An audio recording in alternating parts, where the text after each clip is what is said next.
Les gars, comment ça va? J'espère que vous allez bien, les gars. Aujourd'hui, je vais réagir à une annonce.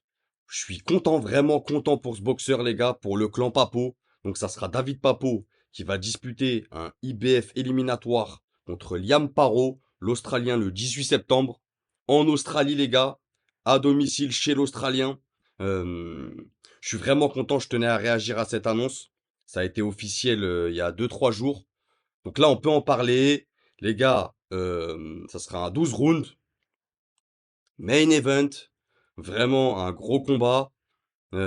C'est beau ce qui se passe pour la France. Récemment, on a eu des beaux combats, des belles opportunités. Là, encore plus avec David Papo. On a, selon les dires du clan Papo, David Musset, je pense qu'il a aucune raison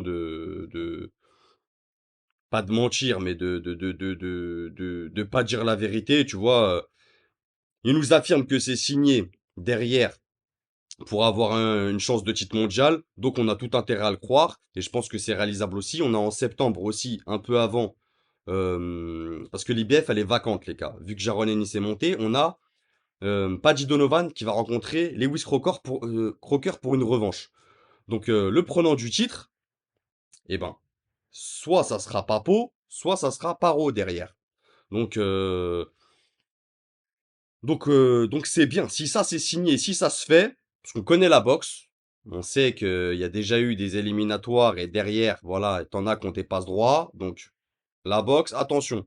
Mais voilà, j'espère tout cœur que ça se fera. Et au pire, de toute façon, il a plusieurs options, Papo. Il y a aussi Norman Junior contre Haney en novembre pour la ceinture WBO. Il est très bien classé en WBO aussi, David Papo. Donc voilà, c'est une bonne annonce. Vraiment, je m'y attendais pas. Euh, je pensais à d'autres adversaires. Je pensais notamment à Rocha, euh, qui est avec Golden Boy Promotion, qui aurait dû avoir lieu, mais qui n'a pas eu lieu pour cause de blessure. Donc, je pensais notamment à Ryan Garcia, qui aurait été possible. Je pensais notamment à Romero, qui est un champion pour moi que Papo peut prendre. De toute façon, à son niveau, il peut prendre tout le monde, hein. David Papo, aujourd'hui, c'est top 14 mondial, top 8 IBF, top 5 WBO. Il fait partie de l'élite, de la crème des boxeurs.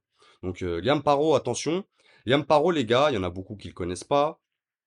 Il a déjà été champion du monde chez les super légers contre Subriel Matias, mais ce combat, voilà, on a Liam Paro a fait le boulot, mais c'est plus Subriel Matias qui est dans un jour sans. Voilà. Et tout de suite derrière, ensuite, Richard Chanichins vient arracher la ceinture des super légers à Liam Paro.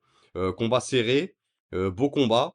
Mais voilà, Liam Paro qui décide de monter de catégorie, qui fait un combat chez les Walter ensuite.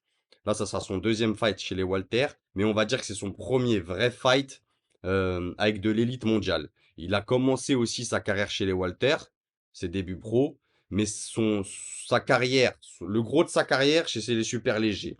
Donc là, moi, je vois déjà un avantage physique naturel chez David Papo, David Papo qui est plus un super Walter naturel. Donc l'avantage physique pour moi sera clairement du côté de Papo, les gars. La puissance aussi, la technique, je pense que qu'il va le papoliser, tout simplement. Liam Paro, il va tomber sur un os et il va s'en rendre compte sur le ring. Donc ça sera un 12 rounds. Je pense que David, il fait le boulot. Grosse préparation physique. Grosse force au préparateur physique, grosse force à toute la team.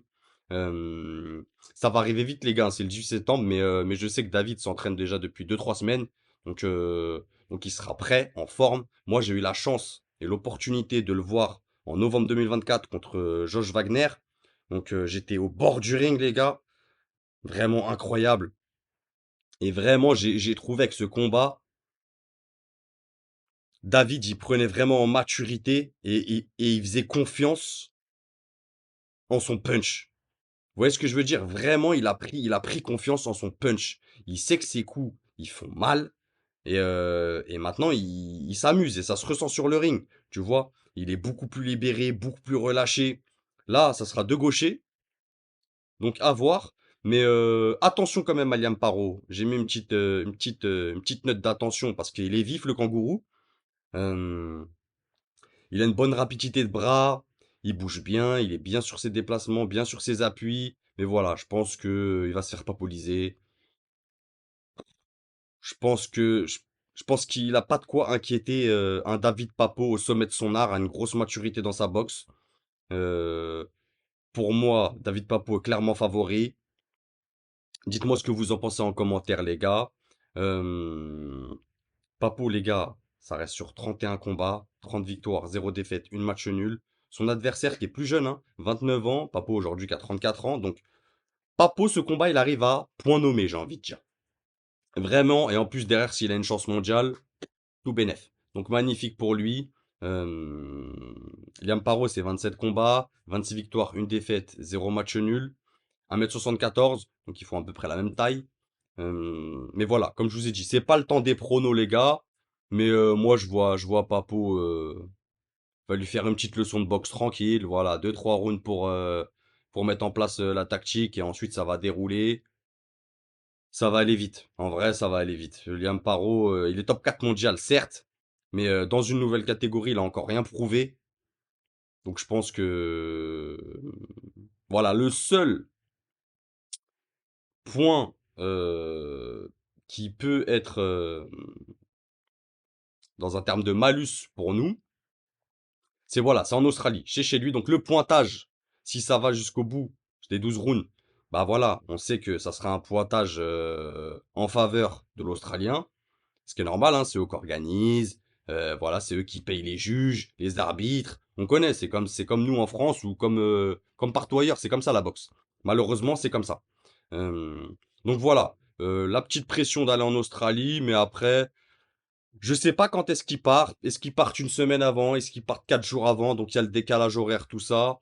Mais je pense qu'ils vont faire les choses bien. Je pense que le clan Papo, s'ils y vont, c'est pas pour faire dans la dentelle. On les connaît, donc je pense qu'ils vont aller arracher une victoire avant la limite. Et ça va être tout bon derrière pour prendre un Donovan ou un Croker qui sont accessibles largement. Pour moi, Paro est plus fort même qu'un Donovan ou Croker. Encore à voir, tu vois, chez les Walter. Mais voilà, en tout cas, c'est un nom en termes médiatiques qui fait plus vendre, tu vois. Après, là, je parle de l'aspect médiatique. Ce combat, j'ai peur qu'il soit un peu euh, mis de côté parce qu'on a quand même, c'est le 18 septembre, les gars. On a Canelo Crawford. On a le jour d'après, on a Inoue Agmadaliev. Euh, j'ai peur que ça passe un peu sous les radars, mais bon, on en reparlera. Dites-moi ce que vous en pensez en commentaire, les gars. Abonnez, partagez, likez. N'oubliez pas d'aller soutenir David Papo. Envoyez-lui un message sur Insta, il répond. N'oubliez pas, c'est un homme du peuple, un homme comme on les aime, qui transmet de vraies valeurs, de bonnes valeurs qu'est le noble art. Donc on va le soutenir, on est avec lui. Et n'oubliez pas, c'est que de la boxe. Bang!